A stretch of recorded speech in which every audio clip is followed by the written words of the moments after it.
We got to talk about it, folks. We got to talk about the Chicago Bulls and what exactly is wrong with the 2021 Chicago Bulls, even after the Nikola Vucevic trade. What is going on, y'all? Faiz Sports Talk back at it with another video talking, of course, man, to be here to talk about the Bulls. So if you're a Bulls fan and you're, still able to weather through this like I am and hanging in there, please make sure to go ahead and subscribe because I do talk a lot of NBA, a lot of Bulls on this channel. You don't want to miss out. Hit the bell icon so you're notified every time I drop a new video. And guys, follow me on all my social media platforms. Let's get into it. All right. I think you guys know by now, I'm a pretty patient guy. All right. I'm a guy who doesn't like to rush things. I want to get things right. I don't want to, be prisoner of the moment. And so for all those reasons, I wanted to give the Chicago Bulls as many opportunities and chances to right the ship, all right, before I went ahead and pressed that big red panic button. Well, time's up, all right, and I've pressed that button multiple times now because the Chicago Bulls are an absolute mess, all right? This team, as we stand here today, or sit, I should say, I'm sitting down. The Bulls are 25-35 in terms of the record. They're 11th in the Eastern Conference, all right? They're 6-11 since the Nikola Vucevic trade. Oh, and losses in that record include the Cleveland Cavaliers, the Minnesota Timberwolves, and the pathetic Orlando Magic, who we took their best player from in Nikola Vucevic and still ended up losing to them. That is unacceptable, folks. All right? Not acceptable at all, especially when you have two All-Stars on your team. I understand Zach LaVine's been out, obviously, for the last couple of games, folks, but the Bulls were not playing well even when Zach LaVine and Vooch were together. All right, so we can't use that excuse. You got to throw that one out.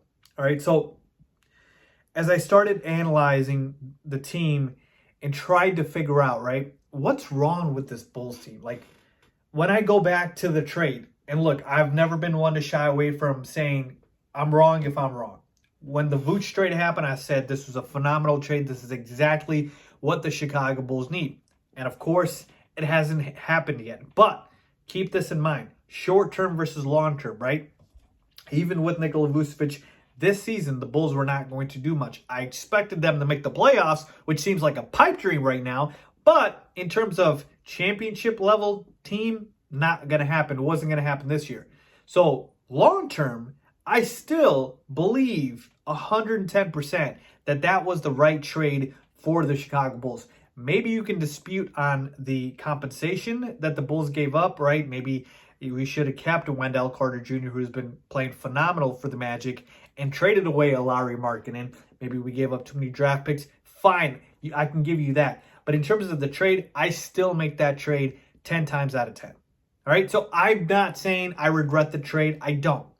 But what I am saying is, in terms of just this season, because we could still be fine long-term, right, next year, the year after. In terms of this season, where and why has it gone wrong for the Chicago Bulls? And I believe there's three things really for me that when I've analyzed it, I think, okay, this is what makes logical sense. All right, so the number one reason, and I don't like this one, and I'm sure you guys won't either, and that's why I don't want to harp on it too much, but I still believe it is very much relevant, which is chemistry or lack thereof. I still believe the Chicago Bulls have not gotten the proper chemistry. Now, again, we're, 17 games into it. You should be able to have that chemistry, but there's still been guys in and out of the rotation. We're still figuring out those pieces and whatnot. Again, it should not be an excuse, but it feels like it is at this point, all right? I still don't think these guys are comfortable playing with each other, all right? And again, we're in a weird year with obviously, the whole COVID restrictions and whatnot and no crowd, etc. It still doesn't feel normal.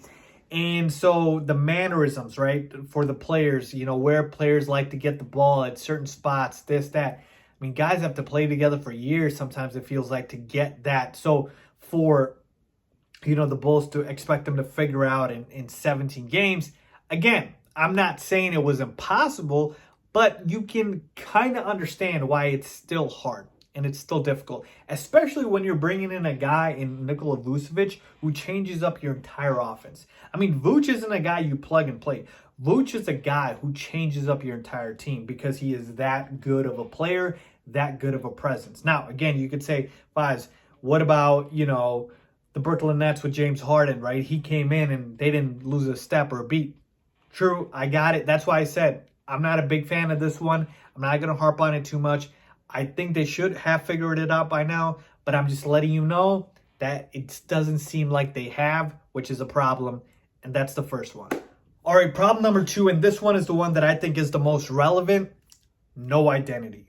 All right, the Chicago Bulls have no identity right now, okay? I've said this before, and it's even more apparent now. We're not an offensive juggernaut. We're not a defensive juggernaut. We're not a physical team. Like, what are the Chicago Bulls? They don't have an identity. Pre-Vooch trade, you were a bad defensive team that likes to run and gun. So I guess you had an identity, which wasn't good, but post-Vooch trade, what are you, right? Are you still the run and gun team? Because, again, you can't be that when you have a guy like Vooch who needs you to slow down the game and feed him the basketball. And certainly defensively, you haven't improved much, all right? The Bulls defense still has been pretty putrid. So getting an identity is very important because it sets the tone for your team. And so for the Bulls, here's the thing. Zach LaVine is still the number 1 scorer, right? But who, you have to ask yourself, is it easier for you to adjust to? Is it easier for Zach to adjust to Vooch or for Vooch to adjust to Zach? Because one of those two things has to happen, and there needs to be sacrifices being made. If Zach likes to play up and down and, doesn't want to feed Vooch in the post, that's a problem, right? And conversely, if Vooch just wants to be fed in the post and doesn't want to run up and down like Zach LaVine, that's a problem. So that's something you have to figure out. You have to figure out what type of team are you, all right? Even a team like, let's say, the Phoenix Suns. Chris Paul came to that team. Before, they were just a team that, again, was pretty good offensively, putrid defensively. Chris Paul comes there, changes up the entire complexion, solid defensive team, and that's kind of the identity shift that a player brings. And so with Vooch, that's what we kind of need. We need to develop an identity. I believe the Chicago Bulls now need to slow down the pace for the team and kind of take the Knicks model, all right? The Knicks model with Tom Thibodeau, former coach obviously Tibbs, of the Chicago Bulls, is they just play at a snail's pace, and that kind of inflates their defensive numbers because the other team doesn't have an opportunity to score as much because there's not just as many possessions. And that's kind of how they play it. And it's worked out for them. The Knicks are obviously playing phenomenal basketball. So the Chicago Bulls, when you take a look at the roster, that's where you kind of know, okay, I don't know if we can do run and gun anymore. I don't know if we can do a top 5 team in pace because you need everybody to buy in. So whatever the identity is, I'm not saying you have to go one way or another. My recommendation is to slow down the pace because it looks like that is what would help us become better defensively because we still don't have the players. But whatever it is, you got to have everybody buy in. But right now, the Bulls don't have an identity. They haven't had an identity since the Vooch trade. Guys going in and out and whatnot. So again, that to me is a big problem. All right, finally, problem number 3 with the Chicago Bulls is twofold, I believe. It's coaching/personnel. All right, so what do I mean by that? I've told you guys, I've been very disappointed with Billy Donovan lately in terms of his rotations, in terms of what he's been able to do since the trade to integrate guys. Now, look, he's been tinkering around with the lineups. I liked him starting Daniel Tice. I liked a couple of the moves he did, giving Troy Brown Jr. some time. But again, back to the poor decision-making. Why is Denzel Valentine even in the rotation? We've seen this dude for a couple years now. He's not good. Get him out of the damn rotation, Billy. All right? Please. So Billy Donovan still needs to figure out his rotations, and it should not take this long for him to do so. All right? I told you this since the Vooch trade happened. Zach and/or Vooch, one of them should be on the floor at all times. Now, again, Zach LaVine's out right now, but point is, when they're both healthy or when they're both playing, one of them needs to be on the floor at all times. Let's get some consistency in the starting lineup and figure that out. All right, you're starting Kobe, you're benching Kobe. What are we doing here? Again, if you're figuring it out, cool, I got it, but you got to be able to get guys in a rhythm, all right? And speaking of personnel, all right, The personnel that we have on this roster, I'm telling you right now, outside of maybe 5 guys, everybody else needs to go. All right, so who are the 5? Zach Vooch, all right, 1 and 2 for sure, we know that. 3, Pat Will, he's a rookie. Obviously, he's not going anywhere. Kobe White is still going to be on our team just because he's on a rookie deal. But again, could we trade him? Sure, we could. But again, just because of contractual purposes, he'll probably be on the team. And then 5, I like Daniel Tice. I want to keep him. He's a free agent next year. We'll see what happens there. 6, I thought about maybe Thaddeus Young. But again, I'm indifferent. Rest of the roster, folks, I mean, Troy Brown Jr. is nice. Yeah. Rest of the roster, I mean, we can get rid of everybody else. Literally get rid of everybody else. And so you really want to start to, when you're talking about next year, you want to really start to build a team around. All right. So let's say you're saying, all right, we're going to play a little slower. We're going to have it where it's, feed Vooch down low. And then you have a 2-man game with Zach.